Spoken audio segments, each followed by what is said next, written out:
Hey everybody, it's Bret Baier, Chief Political Anchor of Fox News Channel, and I have a new book out, and it's right here. And hopefully you're here for this reason. 3 Days in January, Dwight Eisenhower's Final Mission. I am alongside my good friend, Chief Washington Correspondent James Rosen at LiveSigning.com, book.com, on Facebook, and we are going to take your questions as I am signing this book live, real time. I'm going to turn it over to James to ask these questions, and it's a very dangerous time for me because James, with an open mic and a camera. And a full stocked bar. You can't see it, but it's right over there. Brett and I hit it hard just before coming here. Continue to sign, and we'll take your questions as we do. So this is an honor for me to be here too. This is a great book. It's called 3 Days in January, Dwight Eisenhower's Final Mission. And it's published by who? We should note the publisher. William Morrow. Okay. I had a great experience with them, and it's just out, right? Just out this past Tuesday. So Kieran from Medford, New Jersey has joined us and wants to know, where do you rank Eisenhower among 20th century American leaders? Okay, Kieran. So in 1962, a poll was taken, and Eisenhower... Keep signing, okay, I said. I will do as I say, Brett. Yes, I will. In 1962, the poll taken had Eisenhower at a dismal 22 out of 34. By 1992, that was up to about 14. By 2014, it was up to 7. Ranked 7. I think he's in the top 5 if you look at it, and hopefully you can see some of the stories in here that would explain why I come to that conclusion. Is it just that his successors have made him look better, or do you think there was a kind of a revisiting of his legacy that went on in that time? Yeah, I think there was like a renaissance of kind of looking back at Eisenhower, and time has led us into some really interesting stories about how things happened. If you think back to that time, it was a happy time. I mean, remember, Happy Days was set in the 50s. The Fonz liked Ike, I think. That was important. Yeah. Yeah. And Potsy was more of a Taft man. But yeah, that's true, actually. But you forget about all the things that happened out of the Korean War. First civil rights legislation since Reconstruction. Massive national highway bill that sets up the interstate system. Space race. Space race. Puts under God in the Pledge of Allegiance.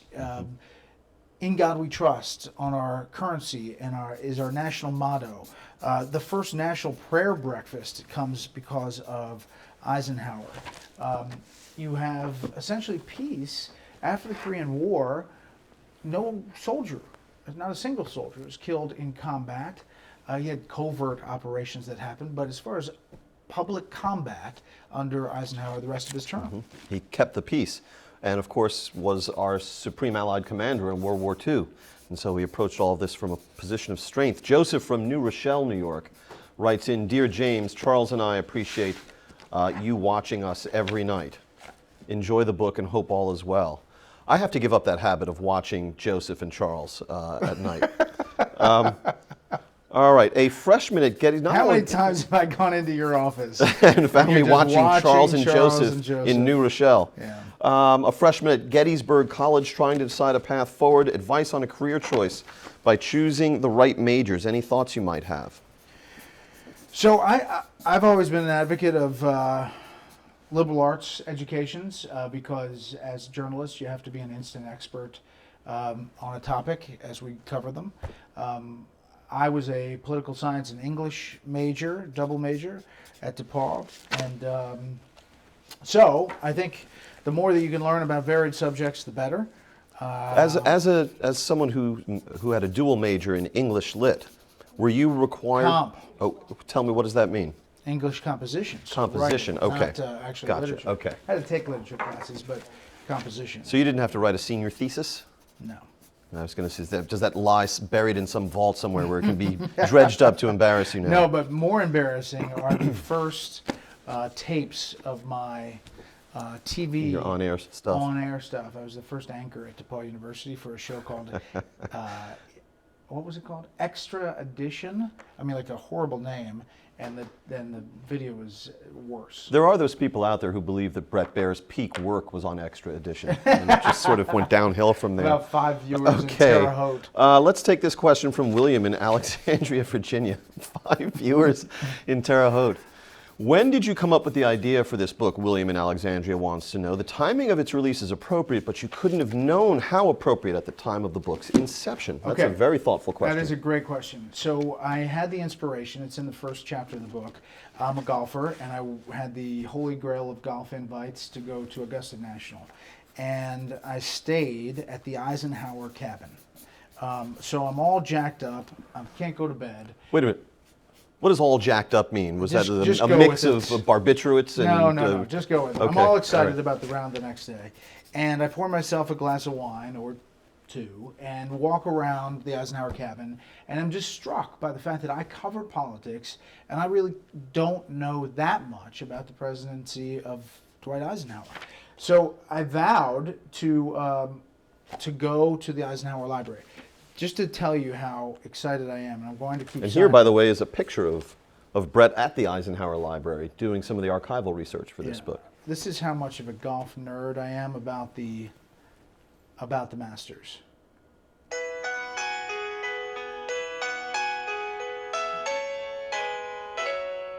That is the theme for CBS coverage of the Masters.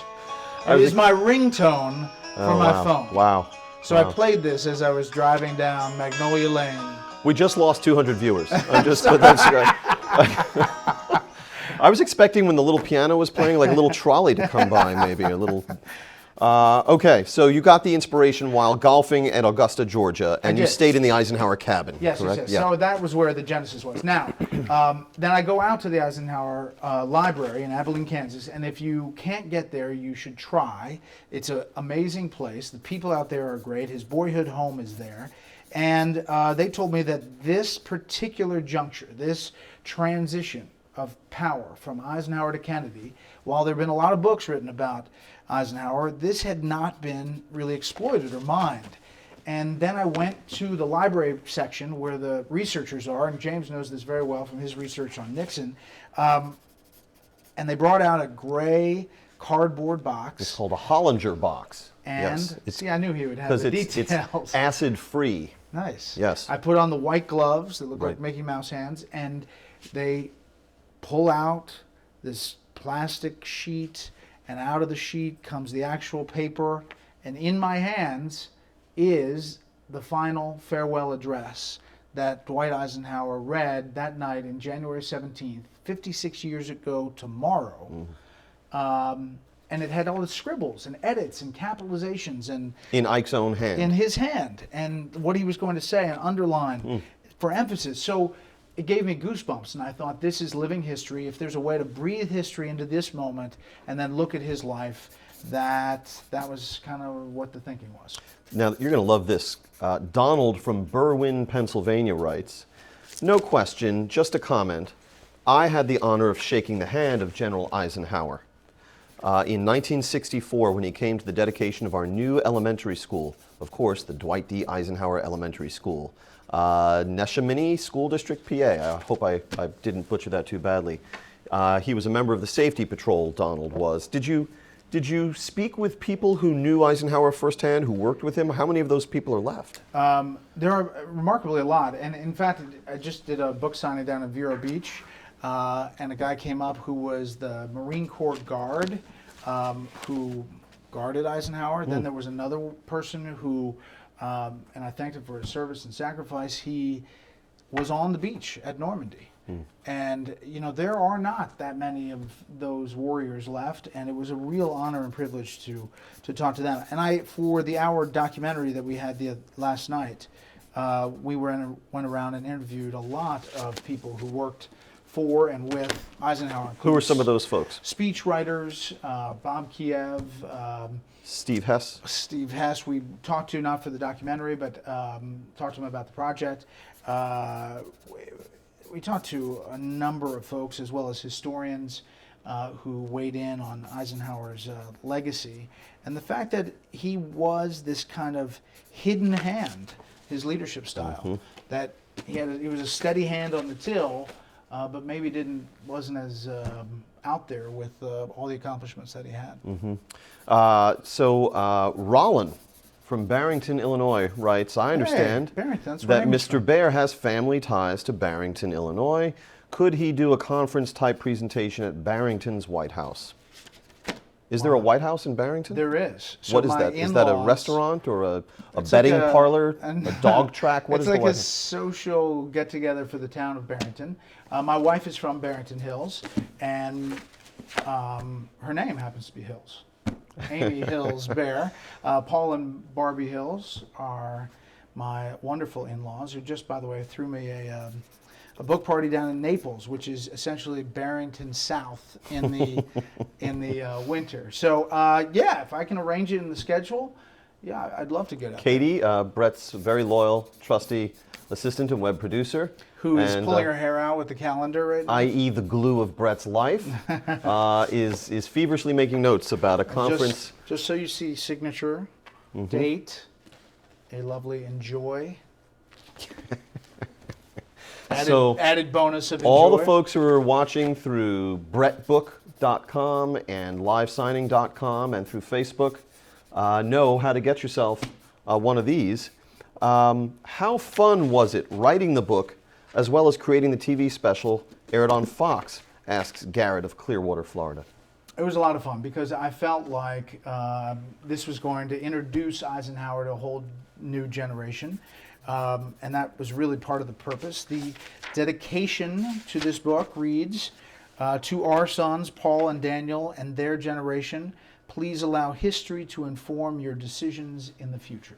And my thought process was, with the Hour special and with the book, that, you know, for people our generation and younger, history sometimes started with Kennedy. Because it's the color. Yeah. That's the first color presidency. Everything's black and white or yeah, it seems like engravings or something, wood carvings. But did you know, and I bet you didn't, that Eisenhower was really the first television president? He is the guy who puts the transcripts from the news conferences with the press corps on the record for the first time. Before that president, before Eisenhower, you'd have a news conference and they'd ask questions, but they could never quote directly from the president. They'd paraphrase, and then they'd always have an out.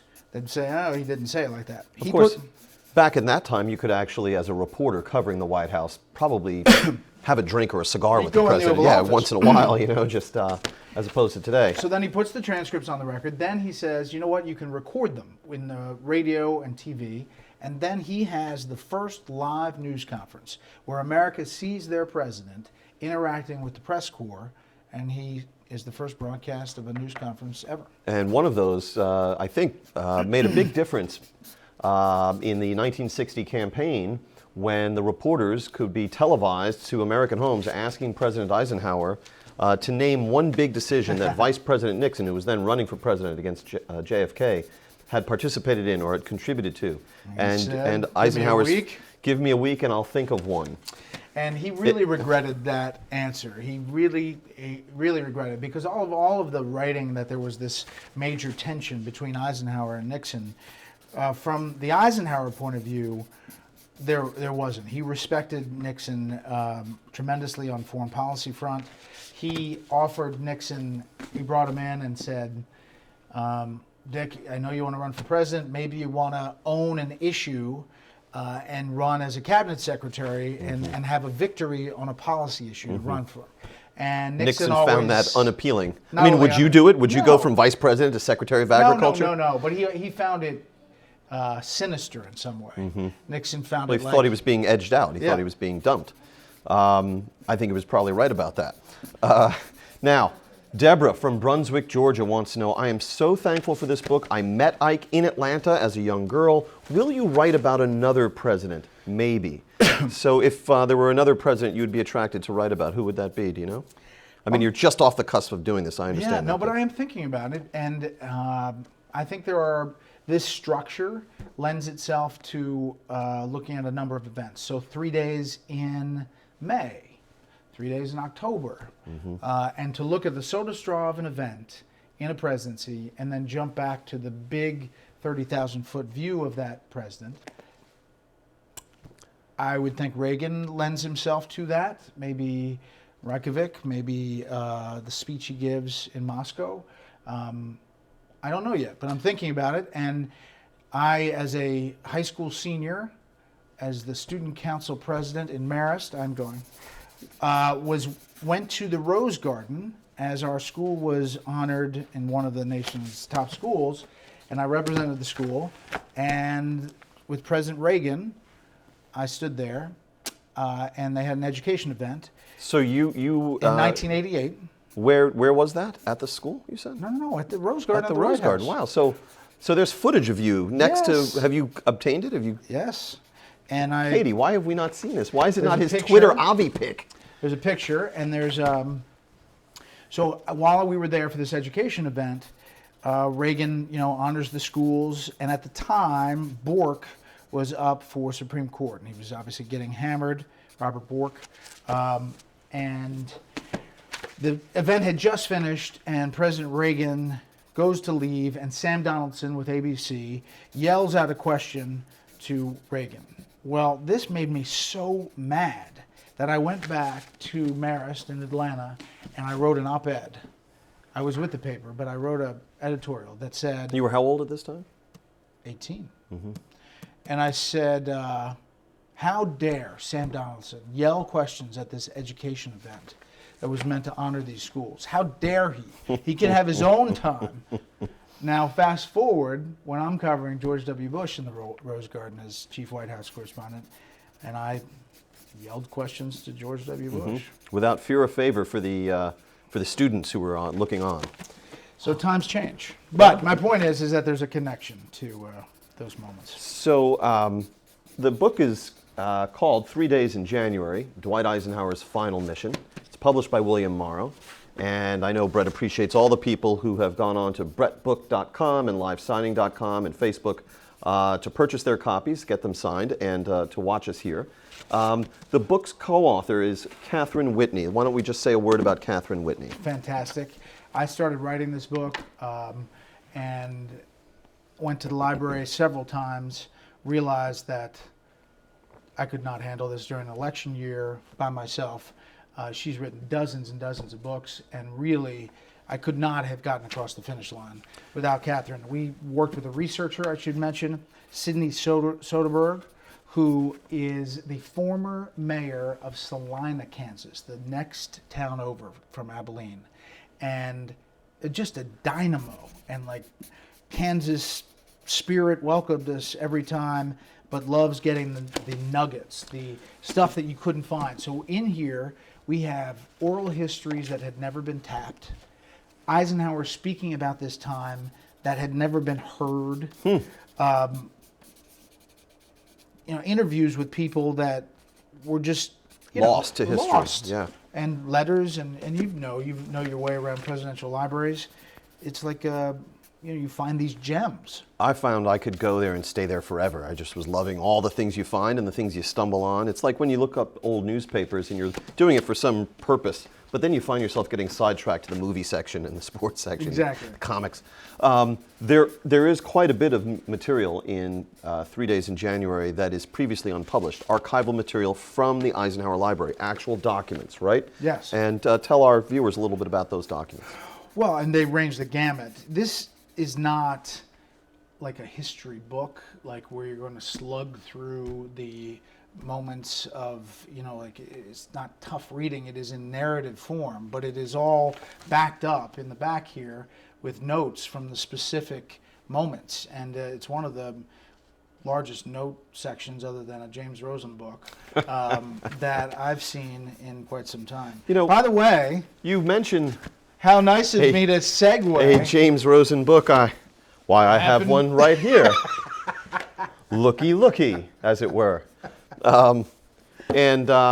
Which, congratulations. Thank you very much. As you can see, it says right on the damn thing, New York Times bestseller, A Torch Kept Lit, Great Lives of the 20th Century. It is a collection of eulogies of the great, towering, and evil figures of the 20th century as written by the late conservative icon William F. Buckley Jr. And you can also purchase signed copies of A Torch Kept Lit, a New York Times bestseller, on premiercollectibles.com. Apparently they're packaging the two. Apparently, the books get along, which is important along. because we get along, and how awkward would that be if our books didn't? Let's return to our long-suffering viewers. Back at the ranch. Jeffrey of Grand Marais, Minnesota wants to know, what would Ike think of our last presidential election? He wouldn't know what to think of it. He hated politics. He did not like... He would not be tweeting. He would not be tweeting. At first he'd say, "What's Twitter?" And then he'd say, "Don't do it." You know, for Ike, less was more in a plain kind of Kansas speak. He did not love campaigning, but he was good at it, even though, you know, he had that megawatt smile. But his real attribute was that he wasn't a politician, and he, you know, so in that sense there is a connection here, in that Donald Trump is not a general and doesn't have military experience, but he does have tremendous name recognition, like Ike did, and is not a politician. He uses business people in his cabinet. Ike's cabinet at the first term was called 8 Millionaires and a Plumber, because he had businessmen and the head of the Labor Association as his labor secretary. So, for example, I mean, the CEO of GM was his Secretary of Defense. And so he valued that. Which, by the way, sets a precedent for Kennedy choosing McNamara as Secretary of Defense when McNamara was the head of the Ford Motor Company, right? Exactly. And people hadn't heard or seen that before. It had always been politicians who drove the day. So that was a shakeup. And believe it or not, even as comforting as a figure who won World War II, there were a lot of questions in the press about how is this going to go? You know, this is a scary time. And I think we're definitively seeing that same thread of how is this going to go? This is a scary time right now. One of my favorite quotes attributed to President Eisenhower, you'll know more about this, I suspect, was when he supposedly said... Oh, by the way, we did find that. You did? So yeah, this exists. Exactly. Okay. When I was in the Army and I gave an order, people said, "Yes, sir." And Eisenhower said, when I was in the White House and I gave an order, people said, "Yes, but." Which That's shows true. the limitations of the presidency. It does. Which most people find hard to fathom, because you're called the leader of the free world. Yeah. But in fact, you can't just snap your fingers and get things done. Yeah. His leadership style, though, came from his military time, where he had to deal with those huge egos in World War II. Those huge egos like Patton, MacArthur, Bradley, Montgomery from Great Britain, de Gaulle from France, and had to get them all on the same page for D-Day. Oh, here's a document. We found a handwritten note that he wrote the day before D-Day, in which he said, "If this operation fails, it fails because of me and no one else." And can you imagine any head of state signing such a document today? And he accidentally dates it July 5th instead of June 5th. And we found some amazing stuff about the weather. They almost delayed it an extra day. There was all this back and forth. So if you're a World War II buff, it's in here as well. Some new stuff that hasn't been uncovered. Was Eisenhower a religious man? So he was. His family, he grew up in a religious family. However, he did not outwardly show it. He didn't wear it on his sleeve that much, but it was ever present. What denomination? He was Protestant. I mean, he went to, his family grew up differently, and he was There's a bit of a migration there. from the family's positions. But he, in his inaugural, he was at church with Mamie and sat there and changed the beginning. This is at the day of the inauguration. Changed the beginning of the inauguration speech to essentially a prayer. And so he is sworn in, gets up to the microphone and asks everybody to bow their head. And actually I wrote an op-ed about Eisenhower and faith, and it went today. It was on IJR.com. Okay. We have it on all our social media, and you can read it. We have a phone call. Oh, Catherine from Maryland is on the line. Catherine. And Lauren is handing us the phone. She's Catherine, on can you hear me? speakerphone. Maybe she's not. Hold on. Oh, it's muted. There we go. Catherine, can you hear me? Hello, Catherine. Yes, Catherine, can you hear me? It's Bret Baier. I'm so excited to talk with you this evening. How are you? And that's James Rosen holding the phone. Can you hear us all right on this wireless machine? I can hear you a little bit better now. Very good. All right. It's just, we've got to I'm take... very interested in finding out what you see the similarities are between the Eisenhower-Kennedy transition and the Obama-Trump transition. I'm anxious to hear what you have to say. Thank you very much, Catherine. So here are some of the similarities, Catherine, and thanks for the call. I think, first of all, it was a dangerous time. Like this is a dangerous time. And Eisenhower's advice to Kennedy is caution, balance. Don't, get over your skis on national security decisions. His message is keep the national security apparatus intact that we have. And that allows dissenting views on all different things. And Kennedy kind of discounts that, and his people come off a little cocky in the first day. He dismantles it, doesn't have the same kind of backup that Eisenhower set up. And fast forward to the Kennedy Bay of Pigs situation early in his term, and with Cuba, and it goes horribly wrong. The first person he calls is former President Eisenhower, and that is this iconic picture on the front of the cover. Where are they walking? This is at Camp David, Which was named after?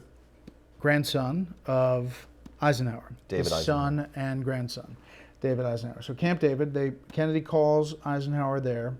And so from the Kennedy Library and the Eisenhower Library, we have this conversation. Kennedy turns to Eisenhower and says, you don't really know how tough this job is until you're in it. And walking up this path, Eisenhower turns and smiles and says, with all due respect, Mr. President, I think I told you that 3 months ago. And so I guess your question is the similarities. It's a dangerous time.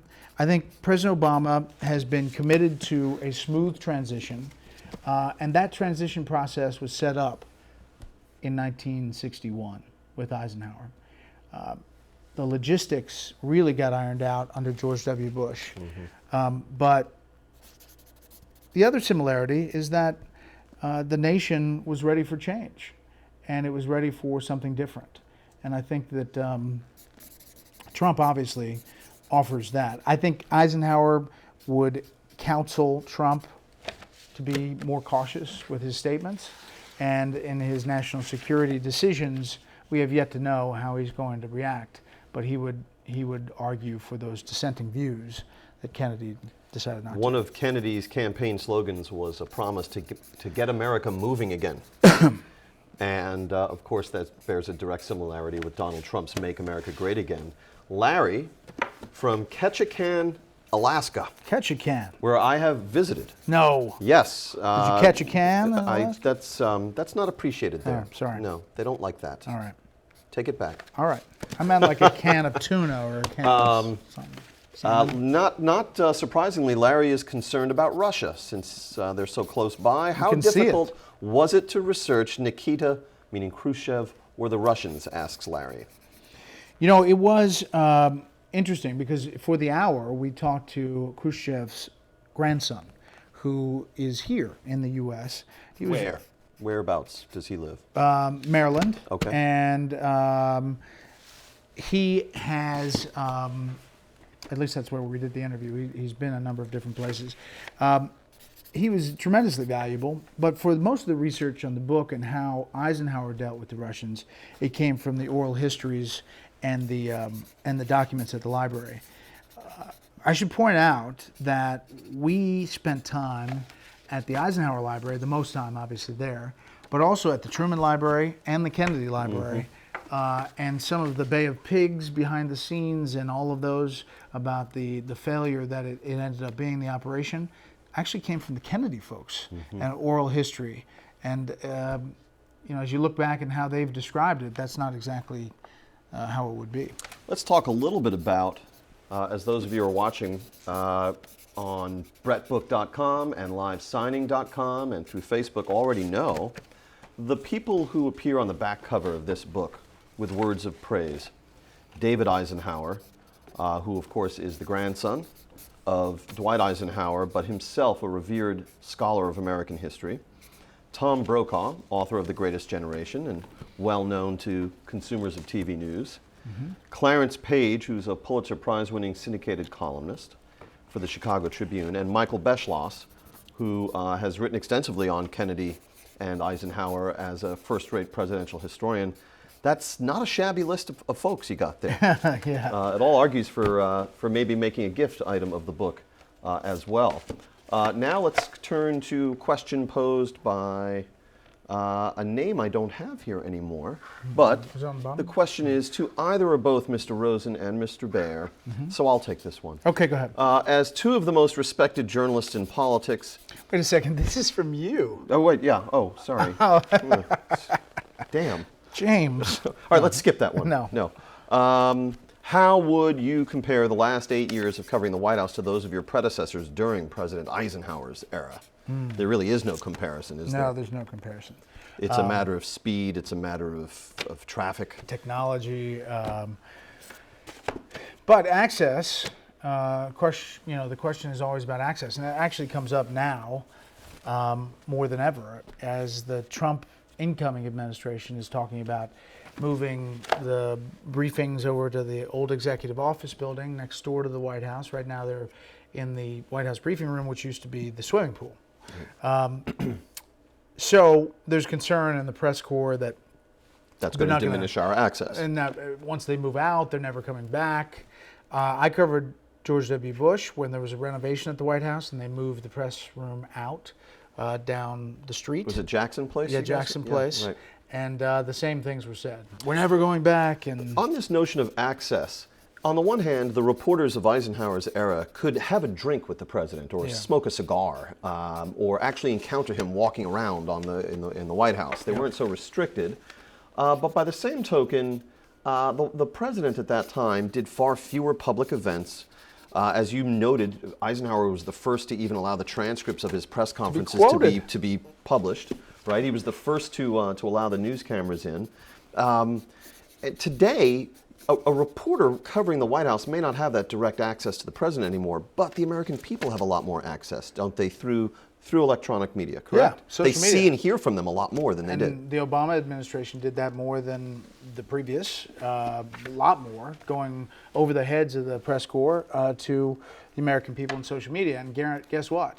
The Trump administration is going to do that even more. But here's a great story about Eisenhower. Like, these nuggets are tremendous. So Eisenhower has a heart attack in office, 1955.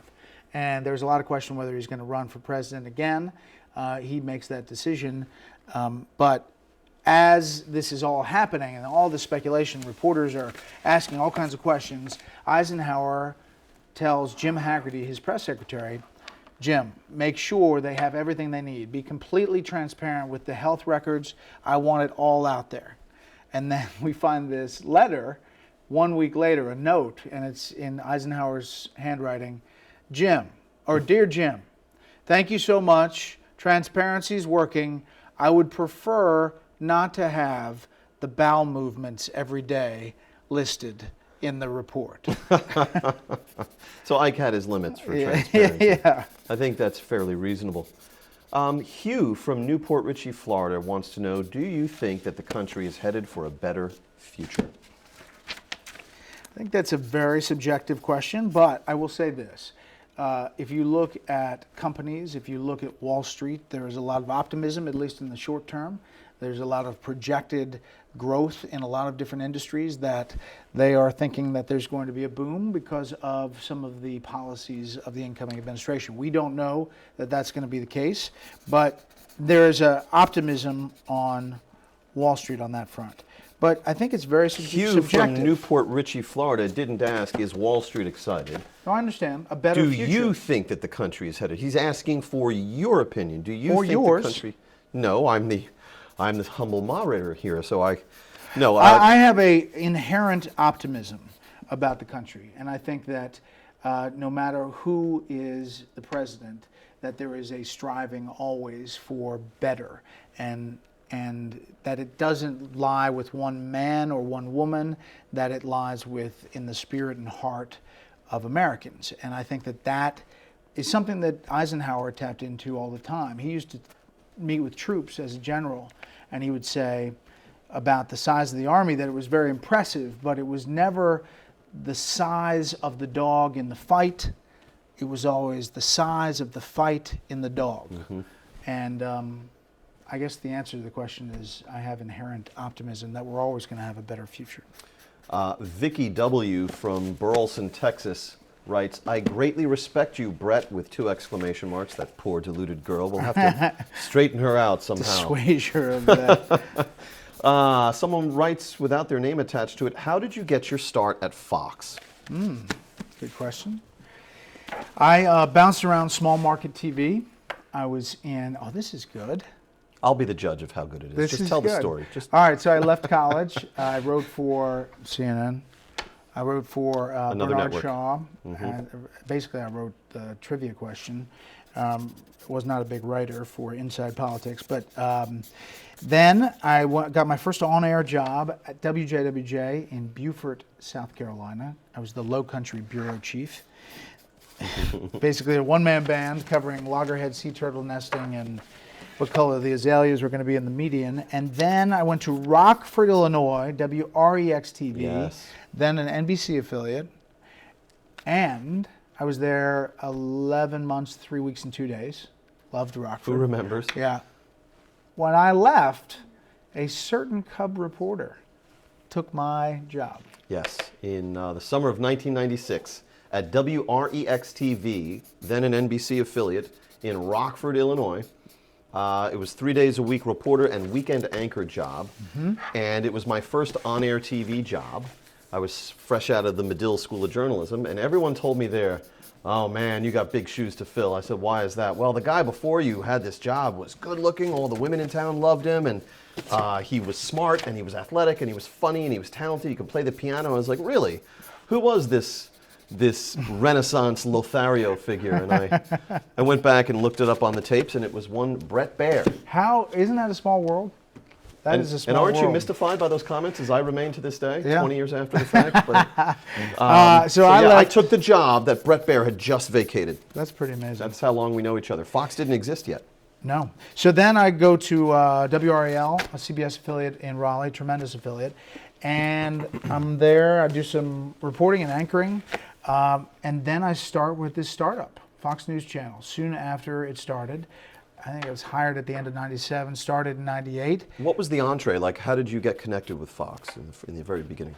My agent sent a tape, and they said they liked it, and they hired me. And I said, wait, so you want me to go for an interview? And they said, no, we like you. You're going to be the Atlanta guy. So the Atlanta bureau starts in my apartment with a fax machine and a cell phone.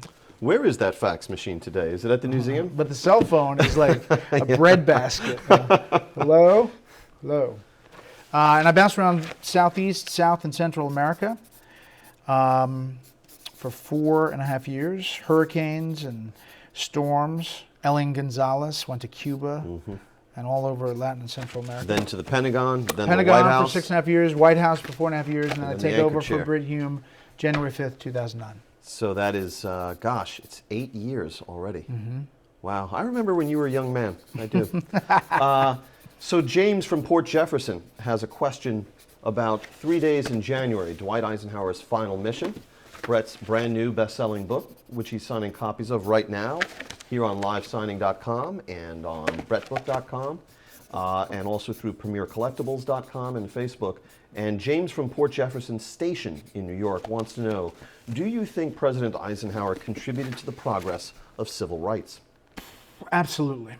Absolutely. As I mentioned before, helped pass the first civil rights legislation since Reconstruction, laid the groundwork for what he called the long game on this issue.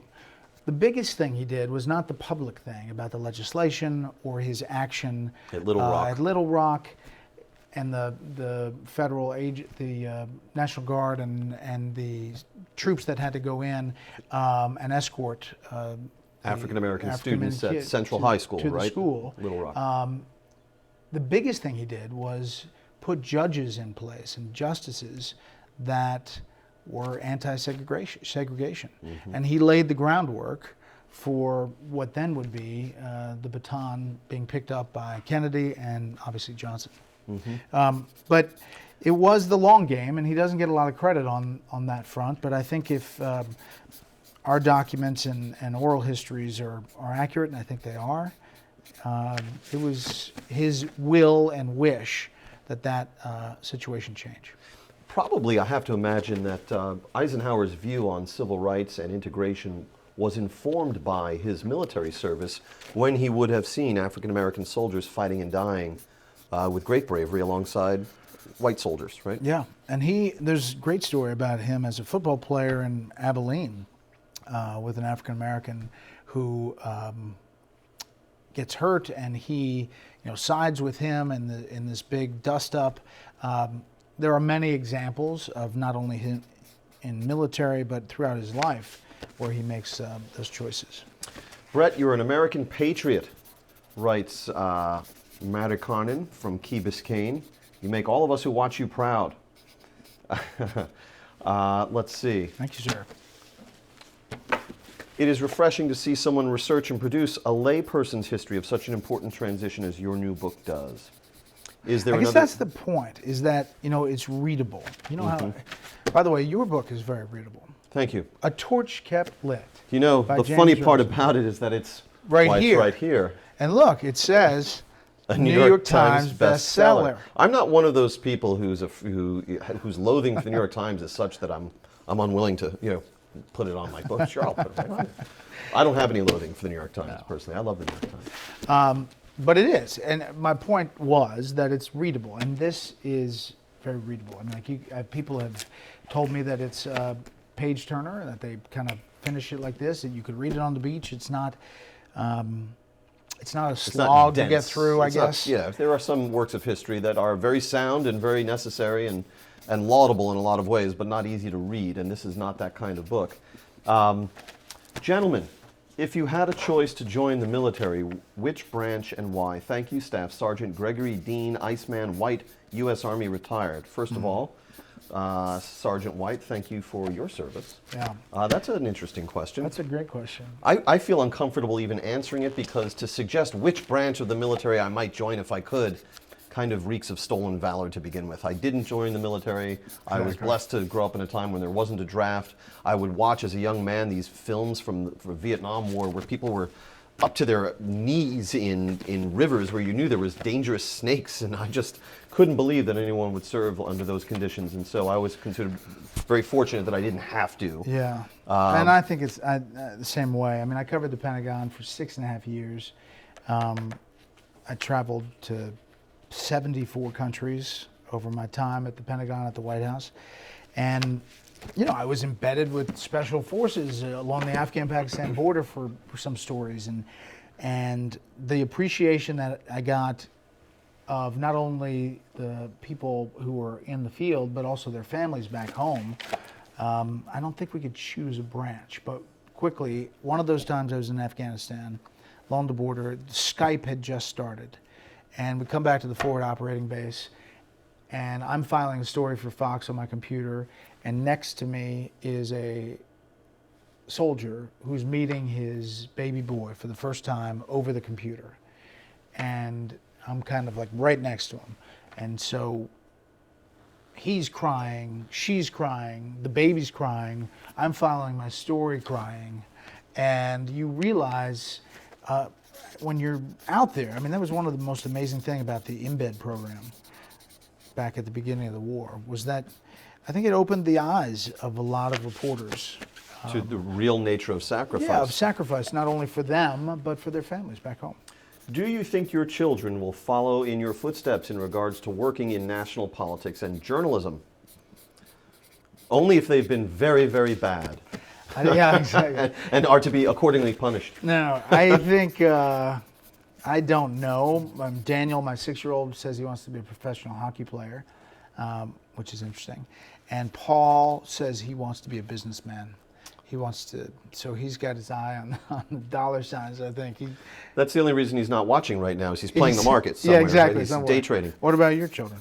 Oh man, I'd find it difficult to envision either of my kids becoming reporters, but right now I'm having difficulty envisioning either of my kids being adults at all. So that they're 10 and 6, and they're boys, and they're squeezable and adorable and maddening and infuriating. In short, they are boys, with all that entails. They're running like dogs. Let's see. I remember when you were a chief White House correspondent, writes one of our viewers. What was your take on Trump's press conference last week? I was disheartened by the tone and tenor. Just the rancor of the thing. Rancor. I mean, I think all sides are the subject of that feeling. I think that if you're in the White House and you're dealing with the president, there's a different level of respect that holds. But this is a different time, and these folks have been covering candidate Trump all along the way, and I think Jim may have felt a little slighted and kept on pressing. Jim Acosta of CNN. And so I was disheartened by the moment. I know that Trump supporters were fired up, and they said, "This is what we want. We want him to really take the press to task." But there's a way to do it, maybe without getting to that point. It brought to mind for me the famous moment in 1974, not long before President Nixon was forced to resign from the Watergate scandal, where he was holding a news conference at the American Society of Newspaper Editors. Now it's just called the American Society of News Editors. But that was in Houston, Texas in 1974, and President Nixon recognized Dan Rather of CBS News, the White House correspondent at that time, for a question. And the room erupted with kind of a mixture of boos and cheers because Rather's personal star was rising at that time. And Nixon famously said, "Mr. Rather, are you running for something?" And Dan Rather shot back, "No, sir, Mr. President. Are you?" And the whole place went kind of quiet, and there was an outcry in the weeks that followed that Dan Rather had disrespected the president with that remark. And Rather later said it was just sort of an off-the-cuff thing. He wasn't really intending to score points against President Nixon. But fast forward to last week when you have Jim Acosta shouting down the president-elect of the United States and trying to prevent him from moving forward with his news conference as he saw fit because he objected to the content of the news conference up to that point and felt that his organization deserved a question right then and there. And it struck me as going a lot farther than what Dan Rather had done. And yeah, and on the President-elect Trump's side, he is a legendary counterpuncher, and so he counterpunches, and that's where you get a pile of garbage for BuzzFeed and fake news. Your fake news. Yeah. Robert. And we should point out, by the way, Yeah. let's just clarify. We both have friends at CNN. We both know great journalists at CNN. We've Sure, worked alongside them, and they stood, many of them, by us when the Obama administration was saying that we weren't news on the news side of the Fox News house. And so in that we view them collegially, as you might imagine. Robert from Alpena, Arkansas wants to know about your book. This is the question that Robert has. Is it as good as Eric Bolling's book? We report, you decide. You know what, Robert? We're gonna revoke your signed copy for that remark. You can have Eric Bolling sign your Eisenhower book, okay? That's fine. Man. So we're almost at the conclusion of our live signing here on livesigning.com and on bretbook.com and Facebook. And you are just coming off the beginning of a monster book tour. Tell us where you've been. Yeah. So we started in Florida. Well, I was in New York with kind of the launch. Got on. What was the show on which you launched the book officially? CBS This Morning with Nora and Charlie Rose and Gail, and it was nice. It was well done. That night, I was on Bill O'Reilly's show, and I was grateful to be on. He said, "Well, we've got history covered," So I was happy to get on. That sounded a lot like your Brit Hume, in fact. Yeah, no, It did it's not your sound Brit like Bill Hume. O'Reilly. Yeah. I can do an James. O'Reilly. All right, Rosen, keep it Keep it sexy. tight. Keep it pithy. No, it's Cameron. Cameron, keep it pithy. Rosen, keep it sexy. All right, that's what And he then would tell my us Brit before. Hume is, okay, don't use that many words. All right. Don't get cute with this. All right, thanks, I bro. want people at home to like this piece, not Tom Wolfe. And other direct quotes we could use. We could Yeah, just do impressions for the we rest could of the do. time. Believe me. That's right. Okay, believe me. And if it's not presidential, that's okay. That's okay. Somebody sent me one of these clips that goes viral of Donald Trump doing news conferences and moving his hands Oh, in yeah. an outward direction like this, like they It call was it the accordion, Trump. right? No, right? life accordion to Accordion Trump. to Trump, and they dubbed over some accordion music, and it was an eye opener for me because I have paid attention to particularly this hand movement, and there's some other hand movements like this, but I had been inattentive to how often it's like this. Yeah, that's true. But look, you have to be said about Donald Trump. He's an amazingly effective communicator. He speaks in a style that lay people understand, Listen, and it got him to where he is. And it was those states, Pennsylvania, Michigan, Ohio, where they had polls that said they thought that Hillary Clinton cared more about transgender bathrooms in North Carolina than she did about their jobs, and he tapped into that anxiety. So we're finishing up our discussion of Bret Baier's brand new bestseller. It's not even out a week yet, called 3 Days in January, Dwight Eisenhower's Final Mission, published by William Morrow.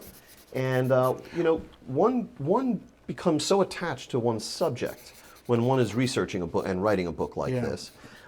If you had a chance to ask Dwight Eisenhower anything in a private setting, what would you want to ask him? That's a great question. Given the partisanship of today, and given his success at bridging the partisan divide and getting things across the finish line, what would he do to change the Culture, the climate. dynamic? President Obama talked about it last night with Steve Croft on 60 Minutes, saying he was surprised by the partisanship. But I remember George W. Bush leaving office and saying that was his greatest failing, that he had failed to change the tone in Washington. But They all get sort of chewed up by this buzzsaw. The only people who have succeeded, really, in recent memory is Eisenhower, Reagan, with Tip O'Neill. Really, And then that's there's- it. and there's some maybe patches. HW. Some patches. But I would say that So you would ask Ike if you had a chance to ask him anything about his counsel for today. I was actually asking you the question, about what I would ask imagining, him. what would you ask him about his them. his time or a specific events or decision or I would probably go back to how much that moment at D-Day changed his life, and how worried was he that it was going to fail. obviously there was some measure of concern from the note that you discussed earlier. Yeah, and to get him to talk about that would be quite something. His love was being a military man, to the point where he asked Kennedy at the end of his term, the one thing I'd like you to do is have Congress draft a bill to reinstate my five-star general title and take me off as president. And Kennedy said, why would you want to do that? President outranks general. He said he wanted to die a military man. Mm-hmm. And so they did. They passed the bill. Kennedy signed it. He became General Eisenhower. The only thing on his office in Abilene was the commission of his military commission. And they buried him in his uniform. In a similar way, Gerald Ford became president of the United States, obviously, but in a way that no one else ever had, and to this day. He's the only person who was never elected vice president or president. But I think in his own heart, Ford remained to the day of his death a man of the House, where he had been minority leader shortly before becoming vice president. I happen to think, by the way, that Ford's inaugural address, which is right after Nixon is on that helicopter and leaving under the strangest of circumstances, offers some model that Mr. Trump's speechwriters might find useful. The very first sentence in Gerald Ford's inaugural address was, "My fellow Americans, I've just taken the same oath of office as George Washington and every president since." Point being, I'm as legitimate a president as any of the others. And I think it might be something that the incoming president might see some utility in mimicking. Yeah. Speaking of speeches, We're almost done, by the way. We've we? only got just a couple of minutes left in Okay. our session here. there's this is about a speech and the farewell address, but it's really, as we talked about, a narrative of that time and then bouncing back to his life. Eisenhower, while he was stilted sometimes in those news conferences, and reporters liked to write about it because it was the first time that any of it was on the record, so they made kind of fun of how His mangled syntax. mangled and so- yeah. sentences.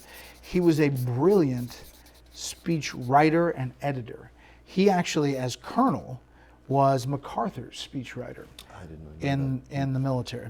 And so you see throughout all of these speeches, including the farewell address that he worked on for a year and a half, actually almost two, that he was intimately involved. This is also, last question, a book about a relationship between two men, Eisenhower and Kennedy. How did your views of JFK change at all as a result of researching and writing this book? Yeah, it did. I mean, listen, I always had a lot of respect for President Kennedy. I think I didn't have the beginning part where, you know, he could have done things differently and there was a sense of, we got this at the beginning. But then he turns around and he uses Eisenhower as somebody to advise him and changes the decisions. And I think that's to be... Speaks to a capacity for growth. Yeah, and that's what Eisenhower saw in that first meeting between President-elect Kennedy and President Eisenhower. These are the final 4 books that Bret is going to sign on this occasion, and so we mark the solemnity of it by bidding you farewell from this nondescript conference room in the bowels of Capitol Hill, actually just 2 floors below our Washington bureau. James, thank you very much it was for fun to be steering this conversation. Enjoyed it. It was a lot of fun. Hopefully we answered some of your questions and had a little fun doing it. These books will be on the way to you. Hope you enjoy it, and check out this book. Oh, it's Oh, how hey, did there it say- is. There it is. Torch Kept kept lit. lit. There we go. And thank you for being with us. This is a lot of fun. This new technology is just wonderful. It was very interactive. Have a good night. Take care. This is like an online book signing thing. So I'll be signing books, and then I'll be answering questions. We're going to take 3 phone calls from some lucky winners. So just like if you stood in line for hours and hours, this is your chance to have a second with Glenn and ask him questions. We're hanging out again. We are live here at Franklin Entertainment in the office, kicking it. Hi, guys. I'm going to sign as we go, and you can buy, and we will ship this right to you.